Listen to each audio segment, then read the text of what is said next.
Hi, everybody, and welcome to another episode of Coffee With. I'm your host, Christopher Evans, and today on Coffee With, it's a true pleasure to welcome Lesley Hunter. Hello, Lesley. Hello. Well, Lesley, you have a very interesting background in a very interesting space, the space of people finding jobs and resumes. How about telling us a little bit about how you got into the world of resumes? Sure. I've always enjoyed writing. I've specifically had my business for over 6 years, but I've been copywriting for 10 plus years.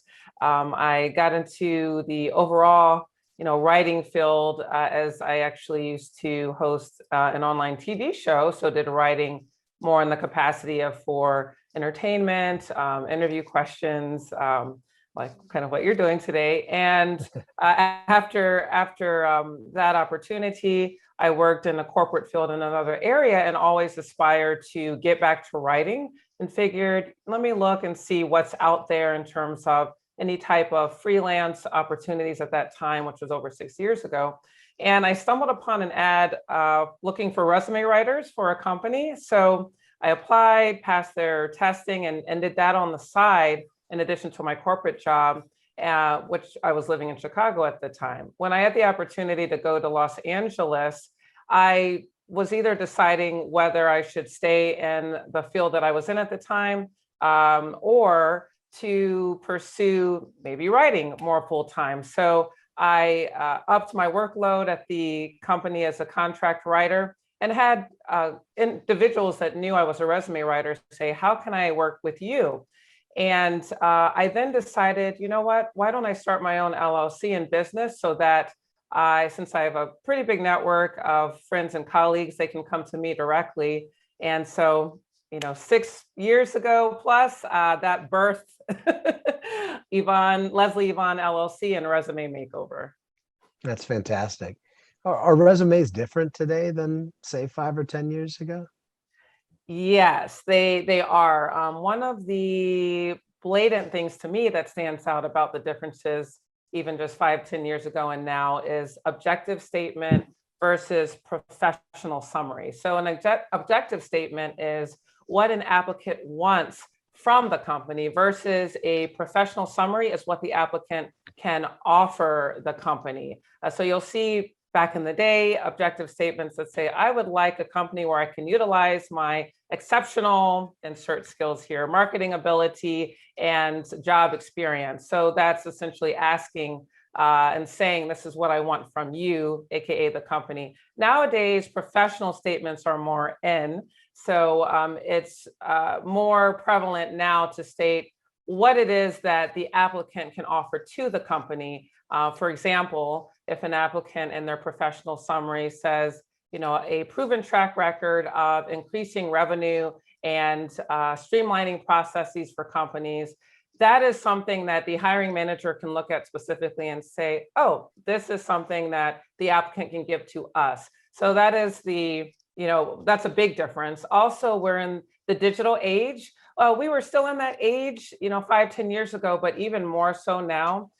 You'll see more applications being sent through LinkedIn, through online platforms, as opposed to some time ago when we were mailing, resumes in the actual USPS mail system. So because of that, there's more software and systems that scan resumes. One prominent one being called the ATS stands for the applicant tracking system. So this system is employed by every large company I know, majority of medium-sized companies and most small companies. And once that an applicant's resume goes through the applicant tracking system, or ATS, 75% will be rejected. So with that said, it's really important to make sure that resumes have the effective keyword targeting, because that is a big criteria for which resumes will either be accepted or rejected through that ATS. So again, in addition to the difference between objective statements and professional summaries, being in the digital age, it's really important to target keywords effectively so that they get through these online software and systems. And Lesley, how often should someone update their resume? I say as often as possible. That would be my honest answer.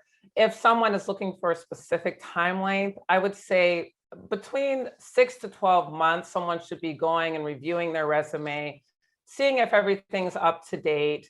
But really, honestly, anytime there are changes within a person's career, job duties, if they've gotten a promotion or gotten let's say someone's an accountant and just got their CPA, you want to go right to your resume and update that so that, let's say you're in a comfortable job and you don't, everything is fine. And then unfortunately, let's say there's a layoff, even if it's 3 years later after you looked at your resume, at that point, the applicant would have to go back to the resume if they haven't been readily updating it and fill in all the gaps. And that can take quite a bit of time, especially if someone's not a professional resume writer. So every 6 to 12 months max, but anytime that there's an update to any accomplishment you've had or any changes in your job, just go to your resume and quickly update it so that you don't have to do everything in a rush and have to think back in your memory bank. What piece of advice might you be able to share with us that really makes a resume stand out? Yes, there are several things, but for lack of time, I won't go into all of them.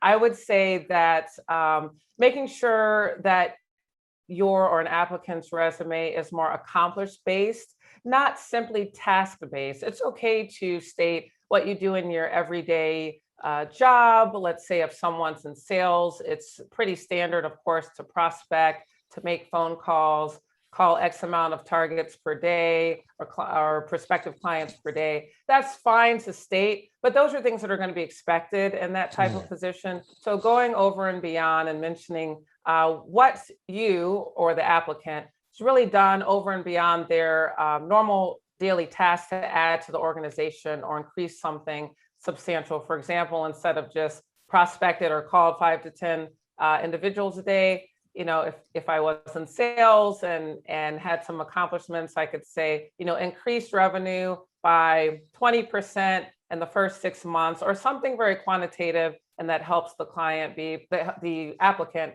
to be able to stand out versus the competition of anyone who's in that same job. Sure. So impact-driven content versus just task-driven content. Yes, absolutely. Impact and accomplishment-based content, as you mentioned.